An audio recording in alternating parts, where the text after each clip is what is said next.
Good evening, everyone. Thank you so much for joining our webinar, How to Identify Application Level Security Attacks. I am Ritika Chakraborty and I will be your host for the day. Our speaker for the day is Subin Thayyile Kandy, Senior Product Security Engineer at Salesforce. Please note the session will be in listen-only mode and will last for 40 minutes, out of which last 10 minutes will be dedicated to Q&A, requesting all the participants to post your questions in the Q&A window. Should you need any assistance during the session, please use the chat box. Also, we do have two criterias for certification. One is attend the complete webinar to become eligible. And the second one is fill in the survey and give the right answer to the 3 questions based on the webinar on the same day. Now, about our speaker, Subin Thayyile Kandy. He is a seasoned security professional with more than a decade of experience in application security and offensive security. He currently works for Salesforce as a senior product security engineer and works on continually evolving his penetration testing skills. He has worked for several banking and financial organizations like Barclays and Capital One, spanning both defensive and offensive security roles, and enjoys every aspect of it. During his consulting roles with Verizon, he led several offensive security engagements and advised clients on improving their threat landscape and building a better security posture. He holds several certifications like CEH and GIAC. I would now hand over the session to you, Mr. Subin. Yep, awesome. Thank you, Ritika. Thanks everybody for being here. I'm super excited to be here and talking to you all today. So we're going to be doing some deep dive into application security attacks and application security concept in particular. So we all know that attacks are techniques that attackers use to exploit vulnerabilities in application, to break into the application or to hack into the application. And web app attacks are still the most prominent or most frequent seen attacks today because of the sheer attack surface and DC accessibility for it.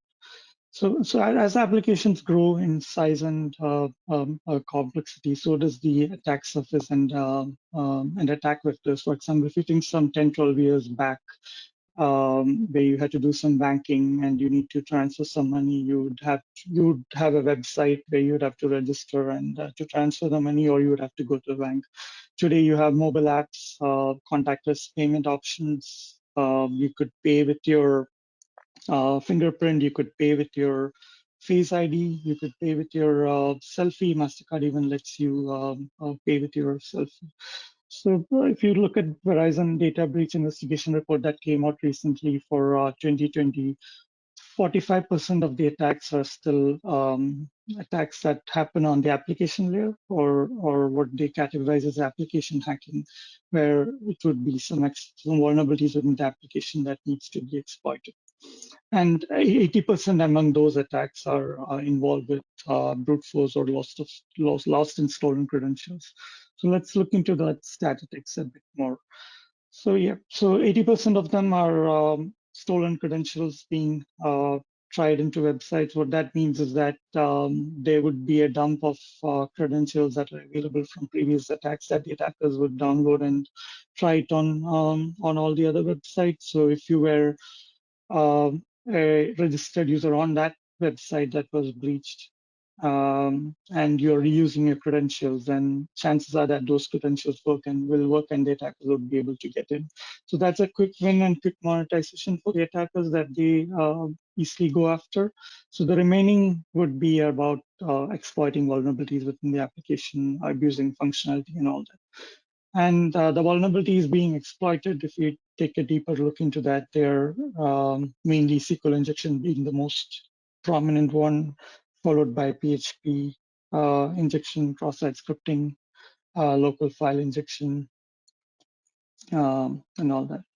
So if you look at the attacks observed by Akamai between previous weeks, between Feb 7th and Feb 14th, SQL injection is still the most prominent one, followed by remote file inclusion and cross-site scripting.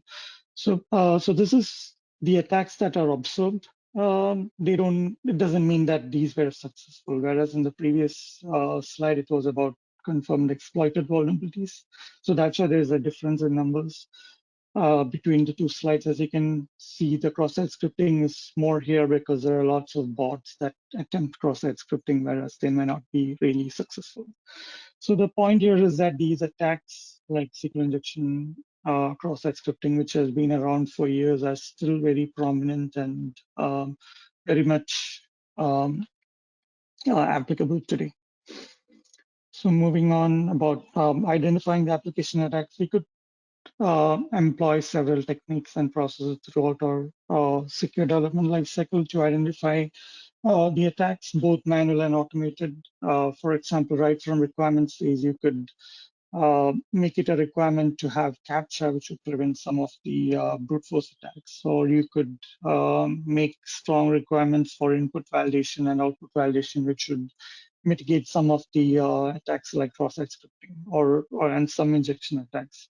In design phase, we could do threat modeling, do security architecture reviews, and employ strict coding standards and design patterns review in development phase. And during testing phase, we could do pen testing, vulnerability assessment. We can even have automated tools run throughout the CI/CD pipeline, which would look at code, which would do code scans or dynamic scans, and even third-party components that needs to be analyzed for vulnerabilities. So in deployment phase, you could make sure your deployment is secure. You could also do a threat model separately for your deployment process. And then once the application goes live, you would maintain it, monitor the logs to make sure it's healthy and all that. So we'll focus on two main concepts here, which I think have been more effective in my experience in identifying attacks, which is threat modeling and pen testing. So threat modeling fundamentally involves thinking about what, when, and how things can go wrong. And it's a process of simulating attacks and analyzing threats, where it involves envisioning the attacks and the results of certain attacks on the application. And eventually coming up with a set of attacks that your application or your system would be vulnerable from, and that needs to be and needs some work to be done to mitigate it.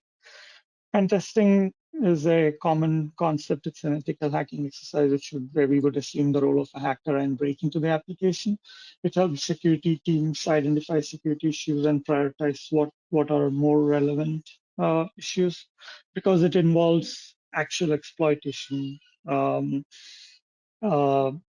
you could risk rate it accordingly, and that means it would take into consideration the effort needed to exploit it, the actual impact that it can cause, and then how easy it was to exploit. So all that would go into when you create the risk rating for that.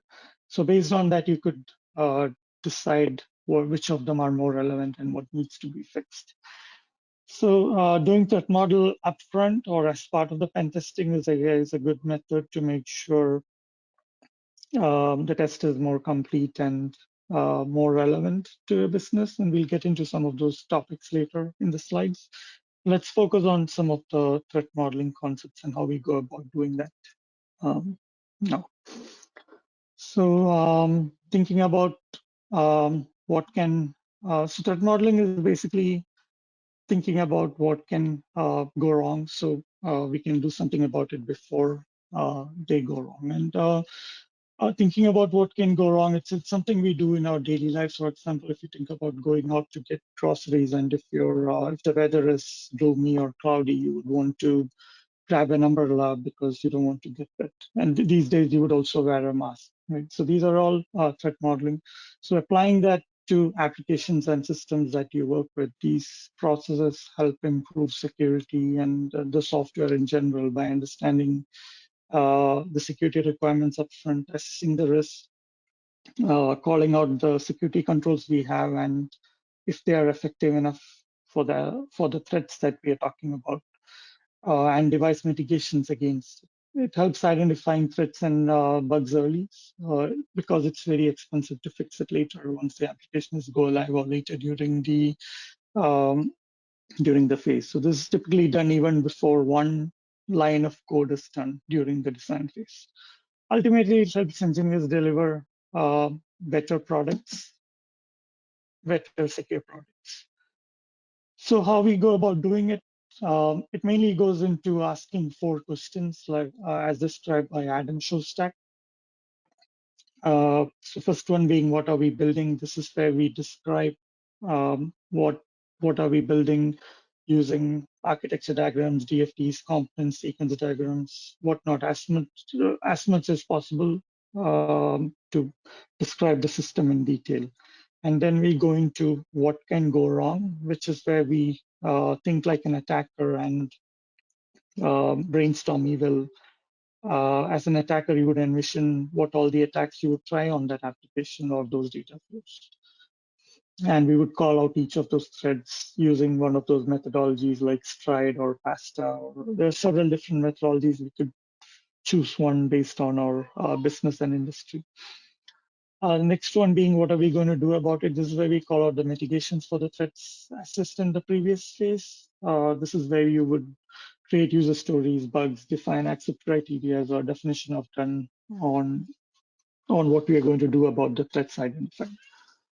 Final step would be about, did we do a good job, which is more like a sprint retrospective, where you would review the whole threat model that was done,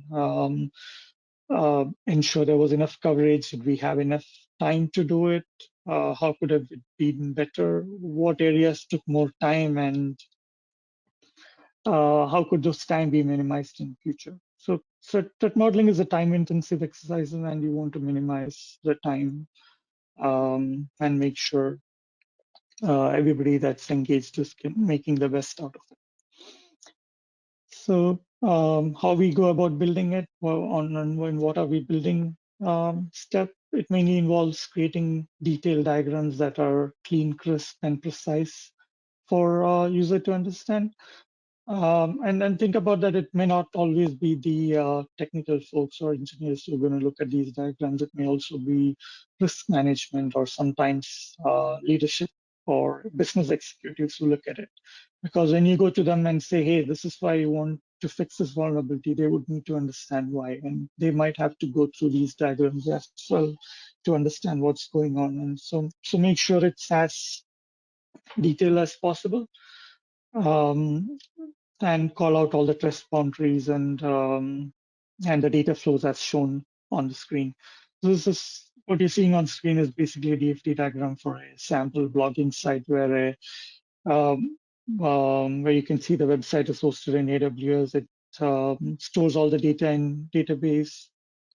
We have clearly marked out the internet trust boundary. So the user would access the website and he would get redirected to Google, sign in. Well, after successful authentication, Google would provide a token and the user would go with that token to log in. The website will again go and verify that token with Google. Once that's verified, the user is in, and he'll be able to read and update the blogs. But pay attention to all the protocols that is defined and numbered, because we'll be using this for threat modeling in later phases. So about threat enumeration in the next step, where we think about what can go wrong. There are several methodologies, STRIDE being the most simple and common one. STRIDE stands for spoofing, tampering, reputation, information disclosure, denial of service, and privilege escalation.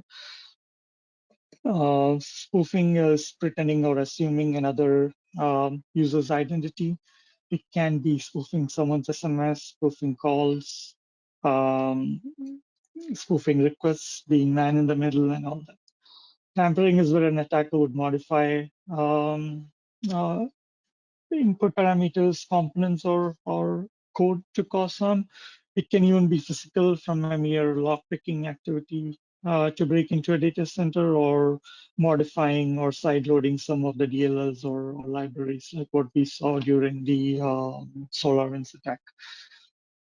Reputation is about somebody denying they did something. Like, for example, a customer would come and say that and deny that they made a payment or they even logged into the application, and it involves having enough track of logs and events to support that claim or to go and validate that. Information disclosure is about leaking informations, not restricting access to sensitive data, and the data being leaked in logs or on the website itself. It can be your geographical location, your personal data, which leads to privacy issues and all that. The next being denial of service, where a service would get overwhelmed, a service or resource would get overwhelmed, eventually causing it to come down. It can be batteries in case of IoT devices, your computing resources, your cloud resources, which eventually boils down to cloud budget. Yep, basically, and bandwidth, which might cause performance issues in responding, and eventually the whole database or the service to go down. Right, so all attacks related to that would fall into this category. And privilege escalation would be around an attacker gaining more privileges, either horizontally or vertically. That means either getting access as another user or gaining more access like an admin or something. It could be from a hidden admin panel that was discovered on the application, or fixing cookies where you would just set a cookie to admin and the application now starts treating you as an admin. Yep. PASTA is more of an tax-centric and risk-centric methodology where we define all business objectives up front, and all threat modeling is done around the objectives and scope or context. So context is very important here, and that comes from threat analysis and threat intelligence. So threat intelligence teams would provide intelligence around your industry and applications and attacks that are common to your application. For example, if you think about MITRE framework would have um, details around adversaries or APT groups that target a specific industry, and the TTPs they follow. TTPs is tactics, techniques, and procedures, which means basically the steps they follow in attacking an application. And the whole threat model is done around that. It's more time intensive and cost intensive. So Stride would be done typically with an engineering team and a few developers and security team at the most, architecture folks. Pasta on the other side would involve a lot more folks, including the network engineering folks who built out your cloud, even business. There's a lot more other teams, and that makes it a little more time consuming and hard to get all the right people in the session. So pick one based on what works for you, but at least do Stride. There are other methodologies like DREAD, CVSS, Octave, NIST, and CAPEC. CAPEC is common attack pattern enumeration. So that talks more about attack patterns rather than actual attacks. So that's the least technical. So if we have to involve executives or non-technical folks in threat modeling, that would be the right one to go with. So now that we have got all the threats for that system, now let's talk about the mitigation. So if you think about the if you go back and think about the diagram where the user's logging in, uh, see those numbered points where a user would make a request at 1, get a response at 2, go back to Google sign in for 3. So keep that in mind, and we'll note down the threats and mitigations for each of those data flows. So the DFD locations you would mark the DFD locations, whether it's 1, 3, and 5 being the external internet uh, exposure where the user would access the website. The 3 is the request that it makes to Google, and 5 is the response that comes from Google. So then we talk about all the attacks that can happen on those locations. So starting with if you're following Stride, then we will start with spoofing, where an attacker tries to pretend like a different user using this identity, and we talk about what are the mitigations. Mitigations can be HTTPS encrypted channel, MTLS. I mean, not MTLS in case of public website, but depending on the application, that may be another mitigation as well. Multi-factor authentications, signature validations, and all that. Tampering, again, it checks integrity. Some of the mitigations could be HTTPS permissions, checking digital signatures, meaning you could take a hash of the whole request and make sure it's not modified on the server side. Reputation, having enough logs and auditing capabilities, of course, and information disclosure. Mitigations being permissions, ACL. In case of logs, you could define permissions, what users are allowed to access the logs, and encryption. Depending on the standards you follow, you might need to encrypt data in rest and transit, which would eventually mean that you would also have to encrypt the logs or customer data. Denial of service, there could be mitigations like GWAPT, defining input validation, again, some permissions within cloud access boundaries, and load balancing, and then defining your strict quotas and all, which should prevent denial of service attacks. Elevation of privilege, this could have mitigations like input validation, strong authorization checks, again, permission checks. So this is how it looks like. And for each of those mitigations, you could, if we could think about if that is good enough, and if not, you could um, create bugs or user stories that would be used to mitigate that.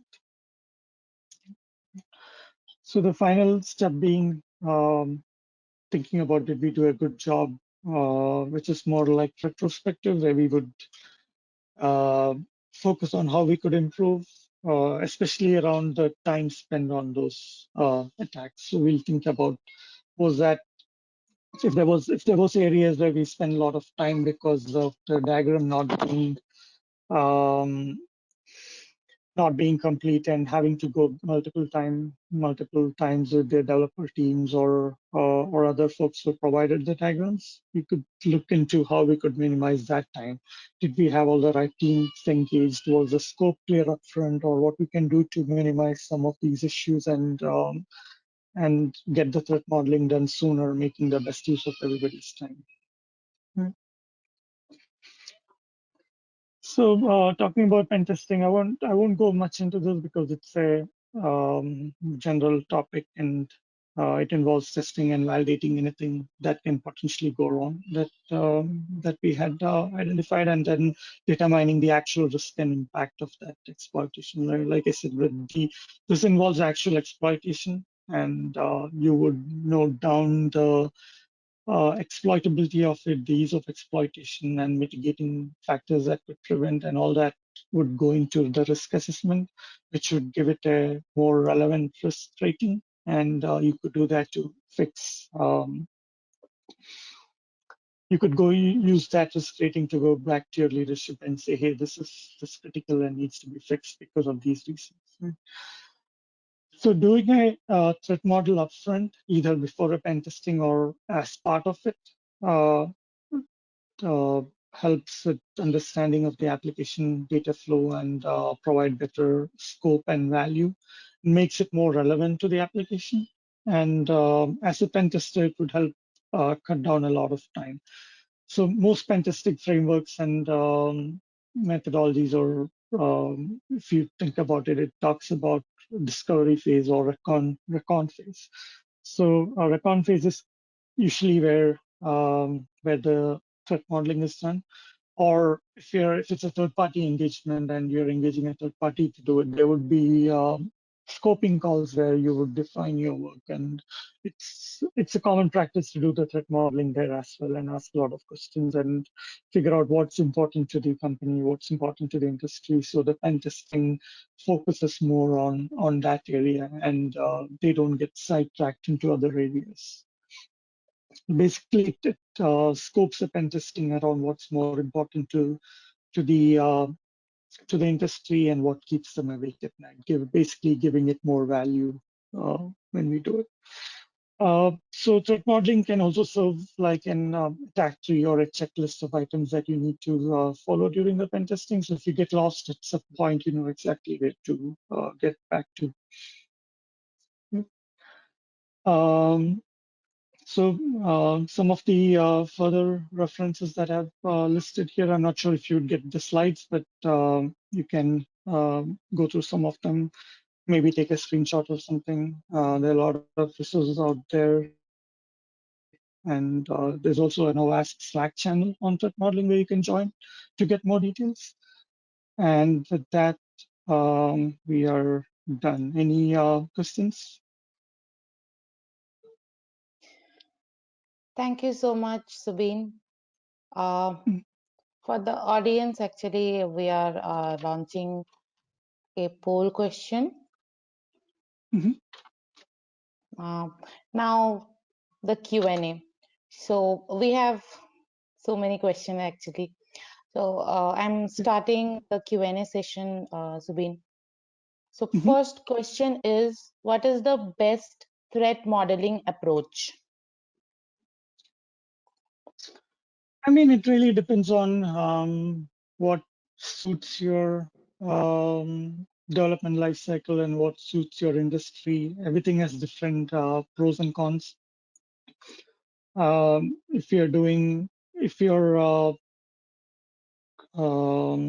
your whole setup is more collaborative and have a lot of different folks attending, then probably PASTA is the right approach, which gives more of an attack-centric and more relevant way of threat modeling. But if time is really a constraint and you're just threat modeling with your engineering and few folks from security teams and maybe two stride, if you're already doing that, you could try one of the other and then see what works for you. But if you're not doing anything, at least get into stride so you get a good hang of it before you transition over to any of the other methods. Yep. Okay. Uh, the second question is, there are two questions together. What is the best way to automate the threat modeling process?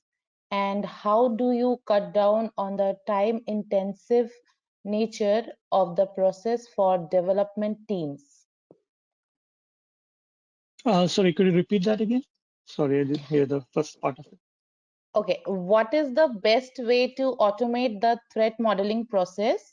And Mhm. how do you cut down on the time-intensive nature of the process for development teams? Got it.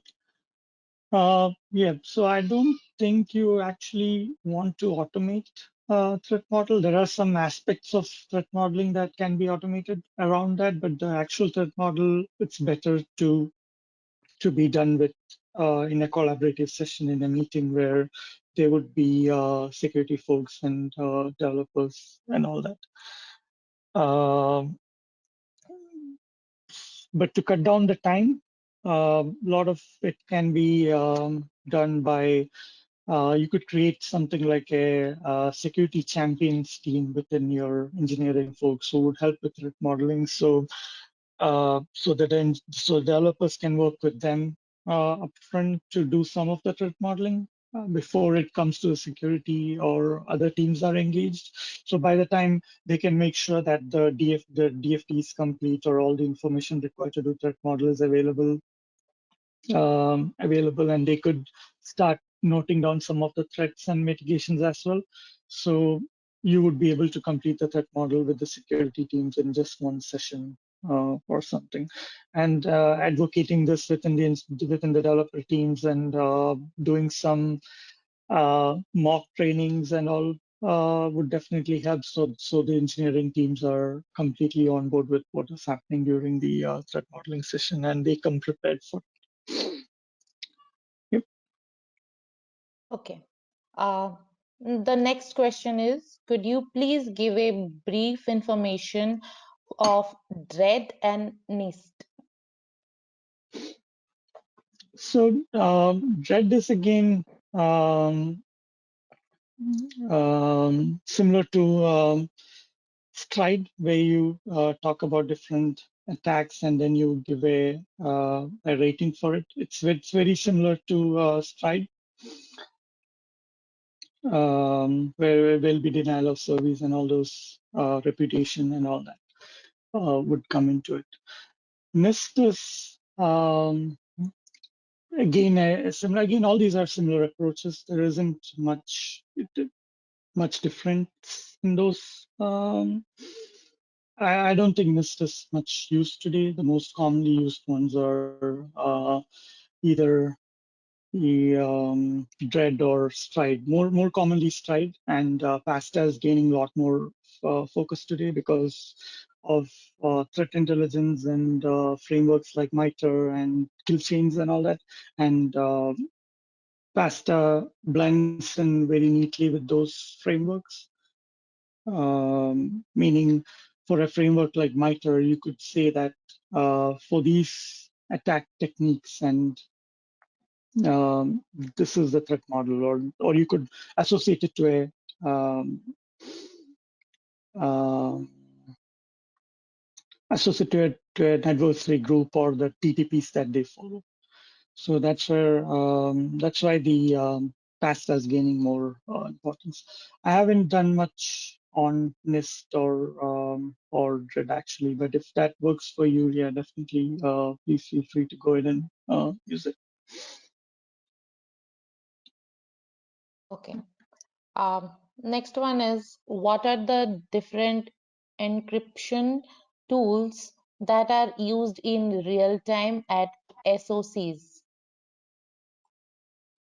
You mean SOC, like a cyber Yes, SOC. response SOC? Is Yes, that yes.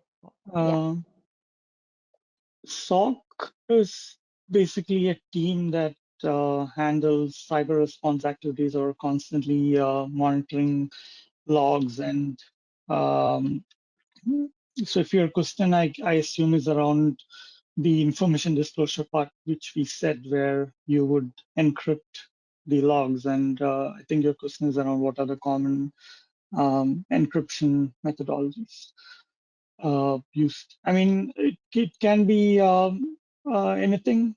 I mean, anything like PGP, as long as it's not something that takes more time to decrypt. It could be as simple like an RC4 encryption because it's within your organization and you're just trying to make sure only the right teams, that is your SOC or the right people, is able to access it within your team. So it's just an additional layer of protection around it. I wouldn't go too much into any space. I mean, there are different encryption algorithms which are good for certain scenarios, but in this case, it doesn't really matter. It can be anything. I would choose something that's faster, maybe a stream cipher, which would be really faster compared to something that needs more computing resources and all that. Okay. Next one is, share the names of a few good DevScops tools. I'm not sure if I got the question. Demscope, what was that? Maybe it is written incorrectly from the audience. We are moving to Demscope? Yeah. DevScopes. Oh, DevScope. You mean tools what the developers could use to find? I mean, there can be tools like It's a DevSecOps, Subin. oh, DevSecOps. Okay. Yeah, that's what I thought actually. So DevSecOps tools, uh, Jenkins is a common DevSecOps tools. There can be other orchestration frameworks like that, which automates the pipeline, and then you can add your security checks on top of that. Jenkins is the most common one. You can have other things like Go, and there are also several other open source frameworks out there. There is one by Coinbase which they use, which is quite good. It's an open source one which you can download and kick it off if you don't want to spend so much time or money on Jenkins. But Jenkins is neat where you could plug in all third-party tools like HP Fortify or Checkmarx for code scanning, Sonatype or Snyk for third-party tools, and you can even kick off some dynamic scans from Jenkins. Yep. Okay. Next question is, where does the approach fall under gray box, white box, and black box? So between gray box, white box, and black box, the difference basically in what information you have um, what threat modeling you can do with it, right? So with black box, where you have the least amount of information, where it would be just saying that, hey, here's a system, here's the URL, or here's the IPs, and just go hit it. When you do your discovery phase and recon phase, you can, with as much information available, you can start with the threat modeling. And as you go down and you discover more items, you can come back and update the threat model and go along with it. But in tests like gray box, white box, and crystal box, where you have much more information, including sometimes access to the code, you can do a lot more. You can even look at the some of the mitigations that are employed by the application. You can even you might even have access to all the DFT diagrams and sequence diagrams or architecture diagrams that the system is architectured with. Sometimes even access to your bug system like Jira or something. So you can even look at all the past issues that came up and then think of attack patterns from those perspectives. Like these are the attacks or these are the vulnerabilities that was there. Was that resolved enough? Was the mitigations put in for that? Is it good enough? Uh, Next is, please refer some best tools for analysis. Yeah, analysis. For analyzing what actually? This is the only, like, this is the question they have written. Maybe it's incomplete. So we are moving to the next one. Can you share more points regarding cloud penetration testing? So cloud pen testing, I mean, basically it's similar to like if you're a pen tester and if you're already into pen testing, what changes with cloud is that now you have now all your data and applications are hosted at a third party, and everything is managed by ACLs, like permissions on what can access what. Uh, and you have to think about your standards that you need to follow, whether it be HIPAA or FDIC, PCI, if you need to do data encryption at rest, encryption in transit, um, and another aspect that would be important to look at is about DDoS attacks and how you could drain some of the cloud resources, making sure it hit the quota and then eventually becoming not accessible.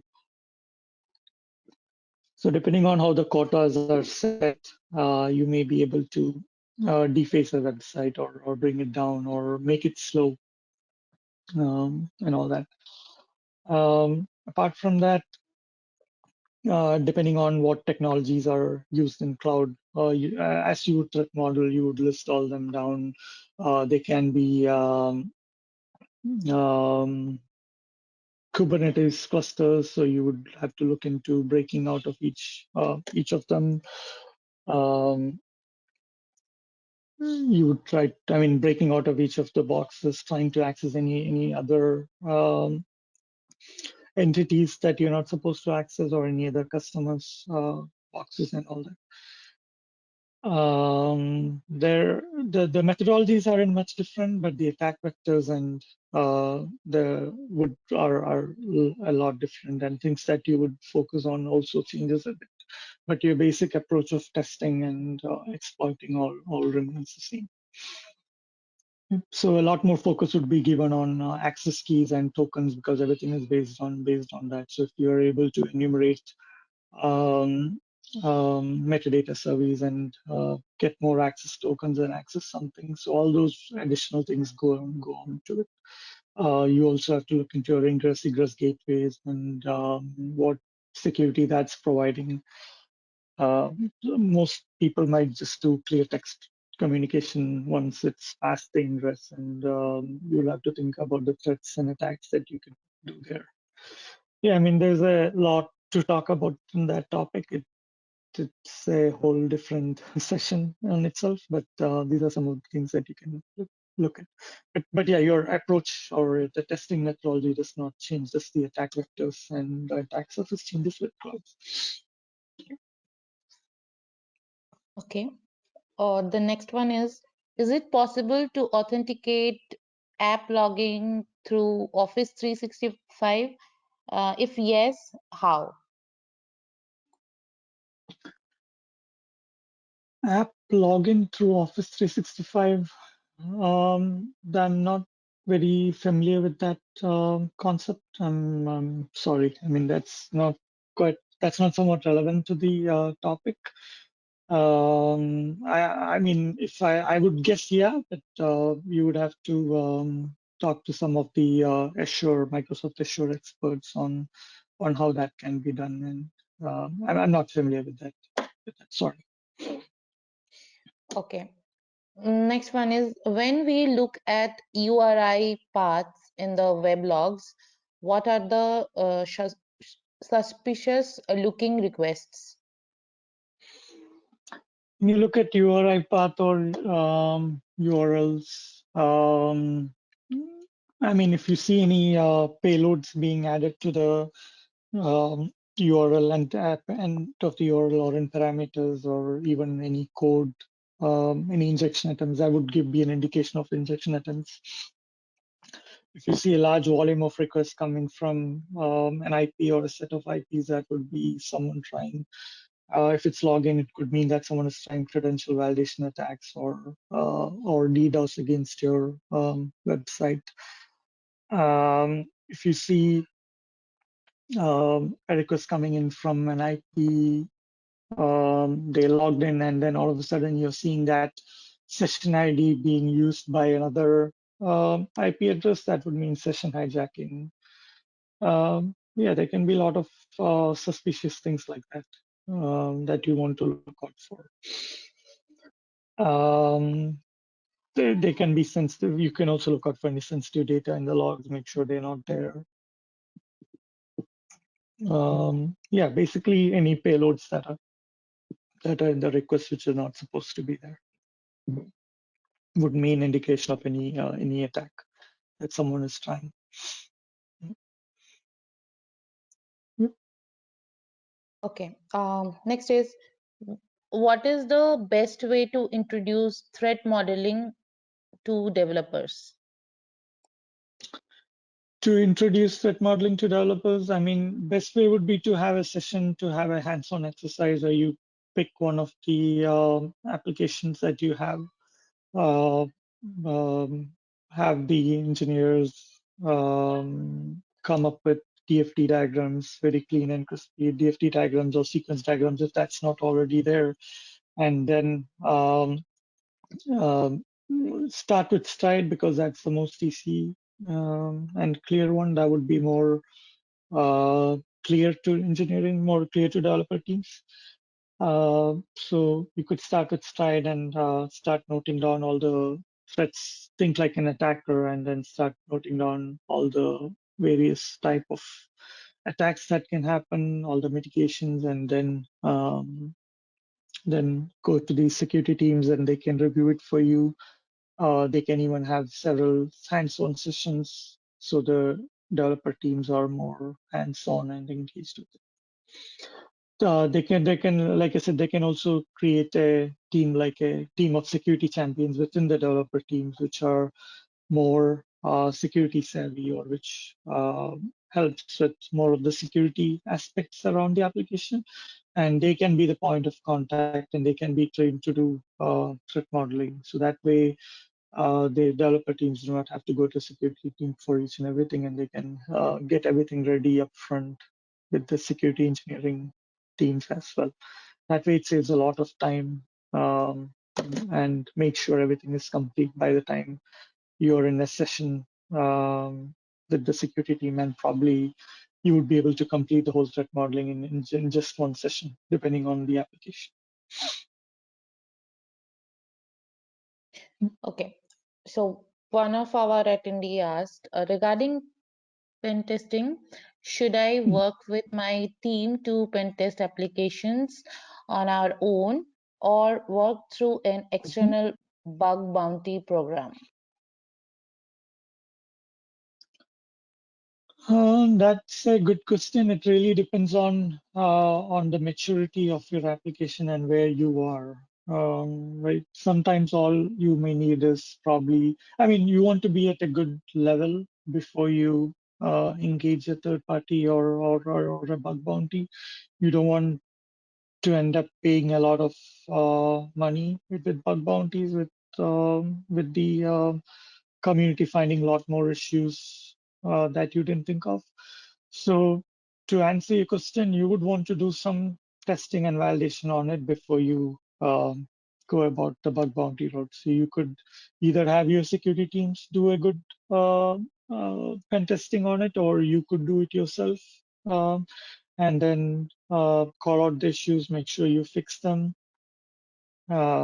before you go the bug bounty route. You can follow some of the methodologies and processes out there for pen testing, but mainly it's about trying out all the attacks. You could use threat modeling as part of it, note down all the attacks that you would want to try, and then if there are some sections that you're not familiar with, or how or you're not familiar with those type of attacks, you could note them down, or have someone else in your team, um, or the security team do that for you. But definitely, yeah, do some testing or validation yourself or within your organization before you go out with the bug bounty route. Okay, this is our last question. How does threat modeling and the enterprise identity and access management program can work together? So that's a good question, right? So how it works together is that for some of the threats that you call out, like um, let's say you have an application where you would first request access to the enterprise access thing, and then once you get access, and you access it. So some of the threats that, whether it is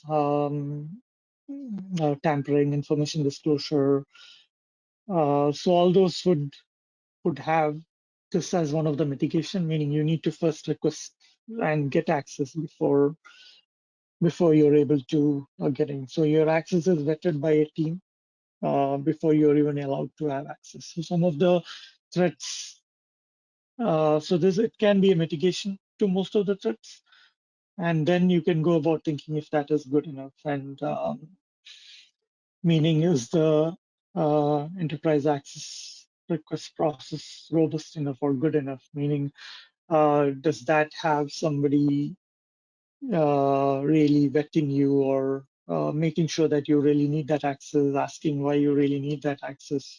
There are other ways you could do the same thing without that access and all that. Or if it's just a merely asking somebody and they'll give it to you.